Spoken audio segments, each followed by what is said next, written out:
another top secret discussion of the war currently going on in Operation Devil's Brigade. Well, where do we start? Well, I guess we could start probably somewhere across the sea.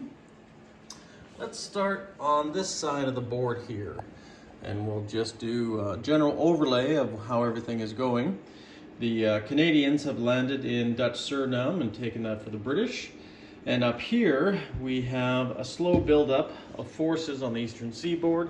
The USS Essex, the new Essex-class carrier, has been commissioned, along with more transports and support vessels, along with a Canadian contingent further up the coast. Heavy bombers, and a lot of this stuff is going to be packed ready to go as soon as the all clear is set to the men and the boys to either possibly look at an invasion of France, North Africa, or possibly to go and protect London. But we'll see what happens here in the next turn. I have a feeling the Germans are going to be pushing into Russia because the Italians have decided to declare war for some weird reason on the USSR. But I guess they're pretty confident because they've already taken eastern Poland, and I'm sure the Germans aren't going to leave them hanging, so they're going to be pushing on forward. But there is quite a substantial amount of forces, especially around Leningrad and down here in the Ukraine. So we'll see what the German Wehrmacht has in store for them, and the Luftwaffe.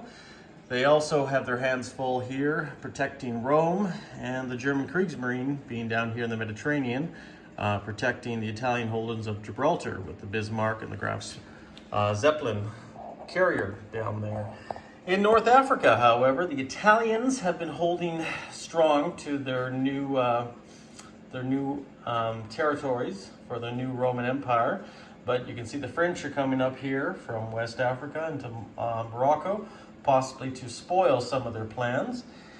And unfortunately, the Italians have lost their colonies around Ethiopia, in Natalia, Somaliland, because the British had other ideas and have been slowly building a strong contingent that's been marching up from the South African region all the way up into the Congo, to the Sudan, and to reinforce Egypt, because the Italians and Rommel is marching on El Alamein right now as we speak.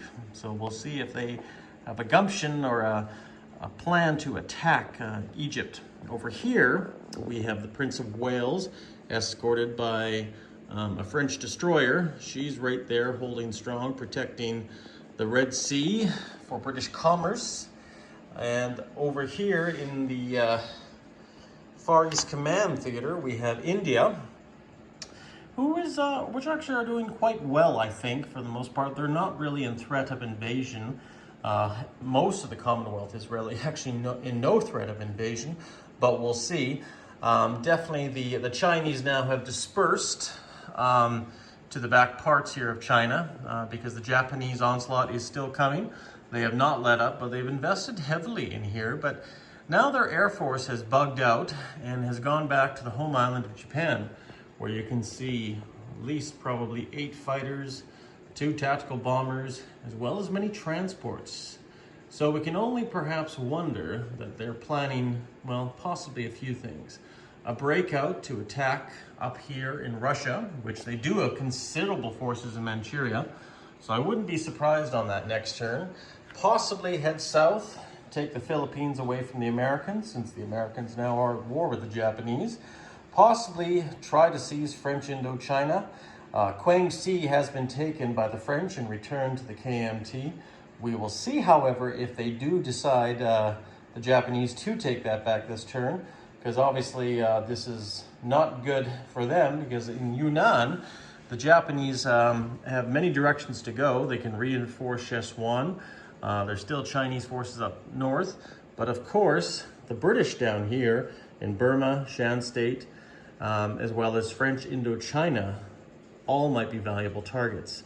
But if Kwangsi is left unchecked, they could possibly go further north and take more valuable territories around Shanghai and Peking. Further south, the Australians have built quite a little empire right now. their little empire stretches from New Zealand all the way over to Sumatra, Celebes, Java. And of course the Australians being the Commonwealth part of this map, and they have built a formal income up as well. Now, of course, the Australians know that they couldn't just sit down here and do nothing, because since the Americans are now at war with the Japanese, the Australians decided to do what is called a sneaky Carl, or I like to call it Dirty Carl, but regardless, this destroyer now has come into the Sea Zone 33. And sadly, the transports in this zone cannot be sent anywhere. Or if they decide to load any transports or load any troops in this zone, they can't, because this destroyer will be in this zone. So that's good to know, especially if they plan on breaking out and attacking the Hawaiian Islands, because the Australians have decided to loan us two Kiwi, actually, New Zealand planes to help protect the airspace around Oahu, as well as the light cruiser Sydney has come up to join us with several Baltimore-class cruisers as well. So the Hawaiian Islands look pretty protected, but of course we have a very large fleet under Admiral Yamamoto, as well as in the north we have Admiral Kurita's invasion forces, but who knows where they're going. I have a sneaky suspicion they might try to send a transport up there into the Gulf of Alaska, but time will tell. We will see, but it'll be fun and interesting times nonetheless. However, what is the U.S. planning next year? Well, this is a possible buy, or is it? This also could be a ruse for my Japanese players, so I figured I'm going to put this down and let them figure out if this is my actual buy or not. But if this is my actual buy, I have saved $7, bought a Strat bomber, bought potentially a new Essex-class aircraft carrier, the USS Intrepid, and loaded her with a tactical and a fighter, 4 more infantry, and another transport. So this should be a total of $77. But where will all this stuff go if it is placed on the map? Or do I have another secret buy that might be a little bit more oriented to a different part of the map? We'll see. Let you guys decide, and you can comment in the comment section down below. But nonetheless, the USA now is firmly at peak production. They have upgraded their minor factories to major factories. And right now, I'm just currently actually surprisingly having a lot of fun with this game. I think it's just because it's just a little bit new. It's not the standard global war setup that I usually have over here. I got a little bit more space to look at. Yes, it's more simpler, not as many units, but also it's a nice little break for Christmas time to be playing this game, because as many of you know, Operation Crimson Tide will be starting up with this lovely Global War 36 YouTube YouTube war coming up, and that'll be a little bit more intense than this BBR setup. But nonetheless, having a great time, guys. Have a Merry Christmas.